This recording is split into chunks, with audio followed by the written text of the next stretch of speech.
Good evening and welcome to Younib TV Live at 9. Tonight, we bring you the top stories shaping Kenya and beyond, from an economic planning at the National Treasury to the government's push for universal electricity, the political battles in Kasipul constituency, and the latest in sports and culture.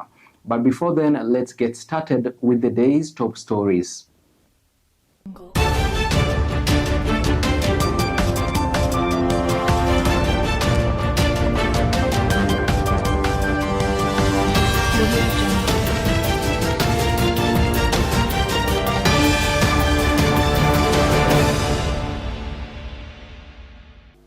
Ambaye pia ni governor wetu Gladys Wanga.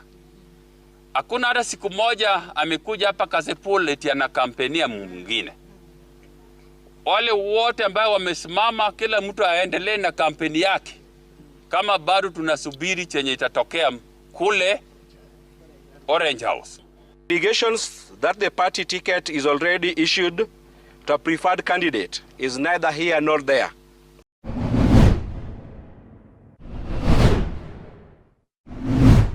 Of raising funds through PPP, especially commercially viable projects. We now have Younib summit in the pipeline, progressing well. I am sure it will be concluded soon. That will be a major infrastructure project in this country.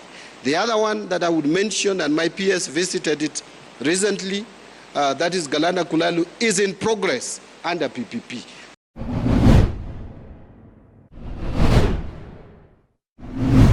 Ufisadi na hofu kama zana za utawala, na si kila muamini, kila kiongozi wa jamii, kila raia katika jimbo Katoliki la Malindi kuchukua msimamo. Usiruhusu. The bulletin begins right now. My name is Alphonce, Ouma. The Ministry of National Treasury has launched the process of formulating the 2026-2027 budget.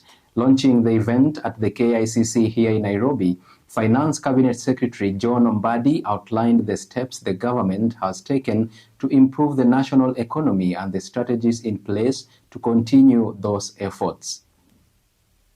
National Treasury, in collaboration with Parliament, must consider innovative financing mechanisms such as public-private partnerships in sectors including energy, transport, irrigation, and housing, so that we avoid over-reliance on exchequer for development projects. To ensure fiscal stability, Parliament has given priority to realistic revenue projections, and we are targeting 2.7 trillion in this financial year in ordinary revenue. These achievable targets will reduce uncertainties in budget implementation and minimize unplanned borrowing. Public finance management reforms.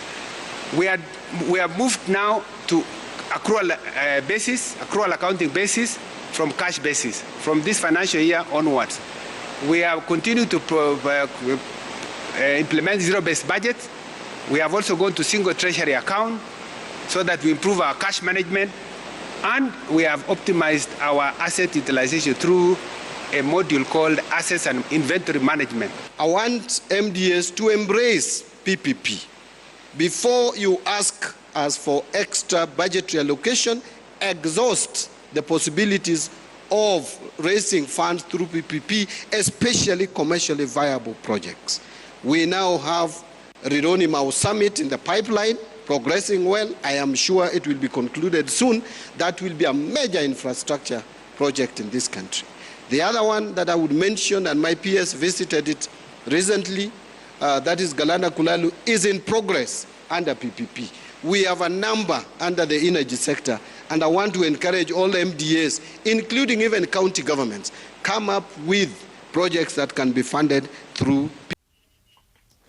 Principal Secretary in the Ministry of Energy, Alex Wachira, has said that out of 16 million households, 4 million are still without electricity. However, the government has already connected over 1.1 million households and aims to connect another 1 million households by December next year. Speaking at the launch of an electricity project in Kangema constituency, Murang'a County, Wachira said the ministry has allocated 1.2 billion shillings to connect more Kenyans.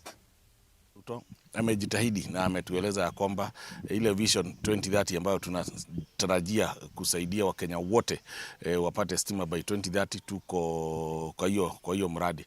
Na tangu Rais William Samoei Ruto apate usukani, tumewekea as at Friday last week tulikuwa tumewekea wananchi 1,145,000 household 1.145 na tunatazamia by the time tunafika next year December tutakuwa tumeongeza idadi nyingine ya close to 1 million, kumaanisha ya kwamba we have about 16 million households. We have already crossed 10 million households, kumaanisha ya kwamba we are working with about 4.8 million households to go. Kangema niko na miradi mingi ambayo inaendelea ya stima.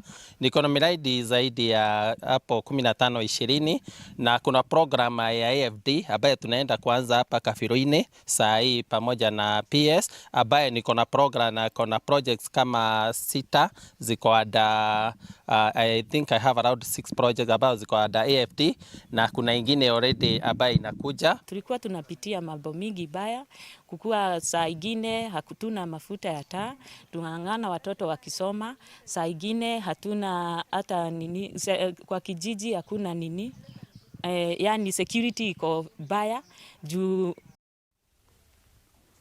The ODM Kasipul branch is warning some intellectuals from the area against interfering in the by-election process in the constituency.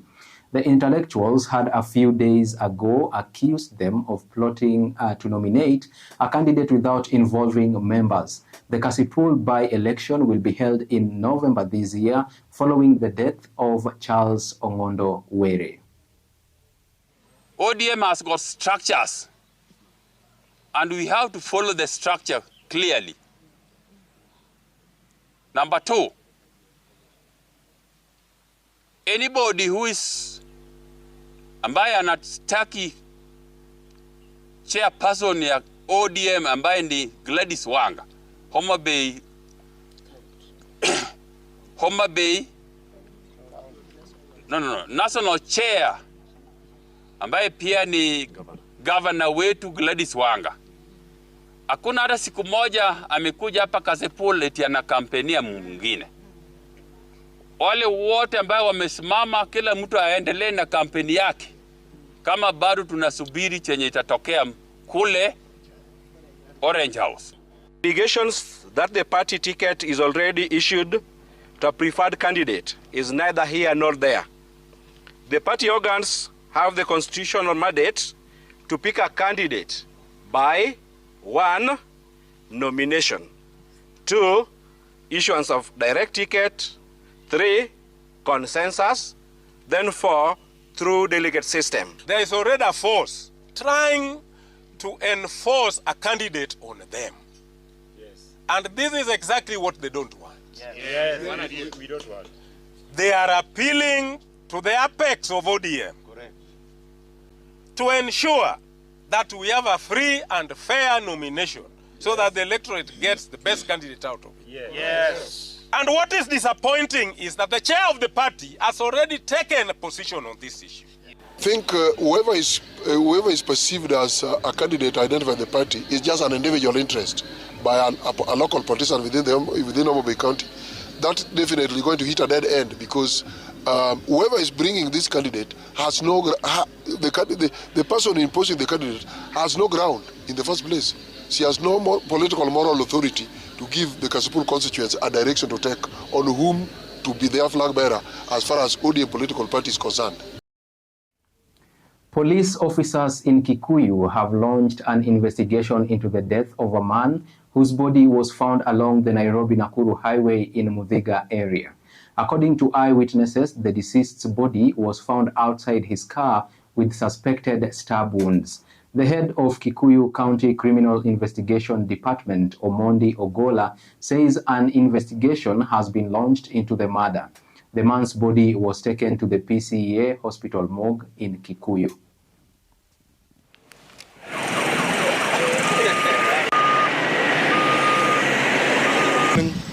My name is Omondi Ogola. I'm the Sub-County Criminal Investigation Officer in Kikuyu.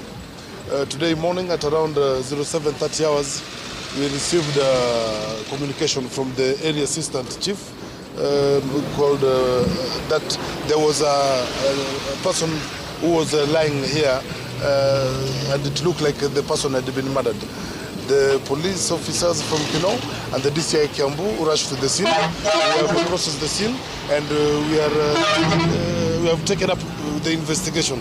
So I think later on, after we find we will be able to brief you on whatever comes out from the investigation. Kiza nimeona asubuhi, nimetoka kwa nyumba saa mwendo wa saa 2 nikiingia kazini, wanavuka hapa hivi, nimepata huyu jamaa amelala hapa na ni kama amedungwa kisu hapa mahali, amefunikwa sweta, amedungwa kisu mbaya sana.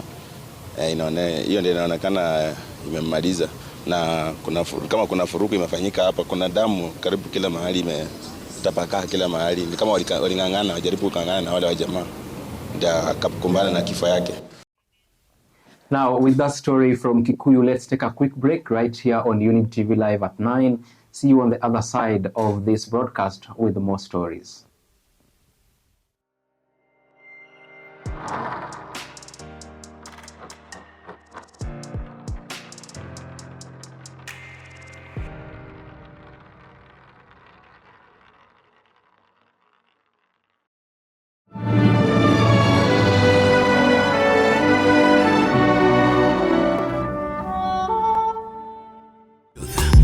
Ever the best.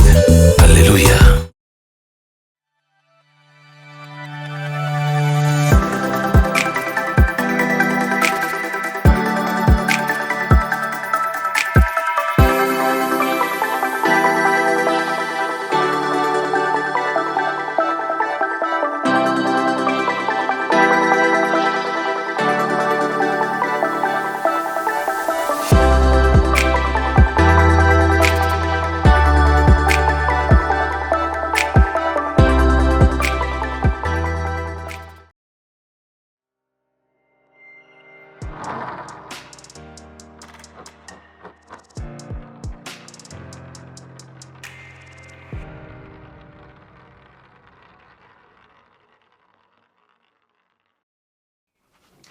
Welcome back. The Bishop of the Catholic Diocese of Malindi, Wilbard Laho, has called on Kenyans to stand firm in defending justice and resisting injustice, saying it is the duty of every Kenyan to raise their voices against corruption, land grabbing, and bad leadership. Delivering his sermon during a mass at Hongwe Church, Lamu County, during the special memorial service for Bishop John Anthony Kaiser, he said it is the duty of every Kenyan to resist bad leadership. Pinga uporaji wa ardhi unaowanyang'anya wakulima na wavuvi wetu ardhi zao ni wito wa kudai uwazi na haki kwa jamii zilizoathirika na miradi ya maendeleo, kuhakikisha kuacha kutapatapa kimya. Ni wito wa kuwatetea wasio na hatia, wasio na makao, kufanya kazi kwa ajili ya amani na kukataa migawanyiko, ufisadi na hofu kama zana za utawala. Na si kila muamini, kila kiongozi wa jamii, kila raia katika jimbo Katoliki la Malindi kuchukua msimamo. Usiruhusu hofu ikunyamazishe. Usiruhusu dhulma kuwa kawaida. Tuvutiwe na Padri Kaiser, mtu aliyeamini kwamba haki si fursa kwa wachache, bali ni haki inayohakikishwa kila. The Bungoma County government has threatened to take action against contractors who staged a protest last week, calling Governor Ken Lusaka a thief over arrears. Lusaka, who spoke to reporters at his office in Bungoma, lamented the contractors' behavior despite the right to protest in the country. He has made changes to his ministry, as those who are planning to enter politics in 2027 are expected to be sacked. Right must be exercised peacefully and within the confines of the law. Reckless and unsubstantiated allegations, such as calling me a thief, are not only defamatory, but also a violation of the same constitution. Such utterances are unlawful and cannot be shielded under the right to picket. I have therefore instructed the county attorney to take the necessary legal action against those who engaged in this misconduct to ensure that the rule of law is upheld and that the dignity of the office of the governor is protected. I wish to remind all stakeholders that my administration has already engaged with the contractors, agreed on a clear formula for the settlement of pending bills. Unfortunately, some of those leading the demonstrations are individuals who have not completed their projects, while others have already been paid yet continue to politicize the matter. We must be fair and allow due process to take its course, because at the end of the day, everyone who is legitimately owed will be paid. Under Article 179(2), vests the governor with the authority to appoint members of the County Executive Committee, while Section 32D of the County Government Act 2012 expressly provides that the governor shall constitute the County Executive Committee to deliver services and implement county legislation. This legal framework gives me the mandate to make adjustments, including reshuffles, wherever necessary to enhance performance, accountability, and service delivery. These changes are not a reflection of individual shortcomings, but rather a strategic reorganization meant to maximize efficiency, strengthen governance, and ensure that the aspirations of the people of Bungoma are fully realized. I urge those affected to embrace the new responsibilities with dedication, integrity, and the commitment required to serve. Agnes Dabo, aged 19, from Saku constituency, Marsabit County, emerged the winner of the Miss Tourism Kenya 2025 beauty pageant. Dabo was crowned the winner at the glamorous event held at a hotel in Marsabit County. She came out on top after beating 10 other finalists and will now represent the county at the Miss Tourism Kenya national pageant to be held next month. Of changing this county, our youth, our parents, the county itself, to work hard, not being in tribalism, and to have peace. Agnes has achieved today is just a milestone. It is just a sign to the others that they can also excel, not only in modeling, but in every other aspect of talent and the gifts that are God-given. So when we come together like this, in unity and in diversity, and showcase the cultures that we have, we become not just the pride, but the envy of the whole of Kenya. A lot of talents here, untapped talents. We have a lot of opportunities that can be explored to make use of these youths, energized. These are our features, we always say. And I want to appeal also to the partners, including the development partners, to support us, because we've just identified one of the talent last night. The young lady is going to compete internationally. There are so many opportunities, and what drives me is to give them hope, to give them a picture of what is out there and what they can achieve. So giving them this platform is to give them courage and confidence to go after their dream. I was approached by the youths. I saw there's a need for me to be here to support them. Well, I may not be directly involved in the empowerment of the youths per se, but then as a national leader, I've been appointed, I've been given a chance to serve by His Excellency the President. Then I have a way of giving back to the community. I don't need to be elected for me to be serving. So that's why I decided when the youths reached out to me, I came to support them, and I'm happy with the progress we've made last night. And let's take a look at some sporting action. Now, Malkia striker women's national volleyball team coach Geoffrey Omondi has said the team is in good form heading into their second group match against Poland at the World Championship in Phuket, Thailand. Kenya started their campaign with a 3-set loss to Germany, and the Malkia strikers are expected to bounce back against Poland to revive their hopes of qualifying for the second round.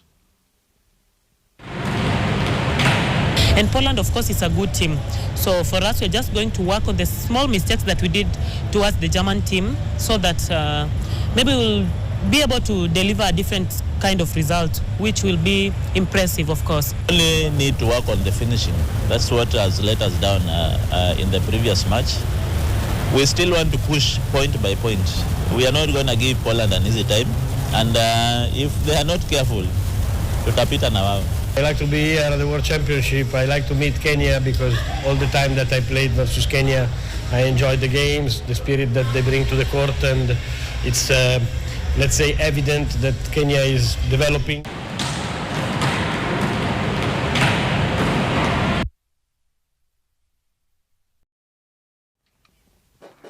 And that wraps up our 9 o'clock news this Monday, the 25th day of August. Thank you for staying with us. From all of us here at Younib TV, we wish you a restful night and a successful week ahead. I'm Alphonse Ouma. Good night.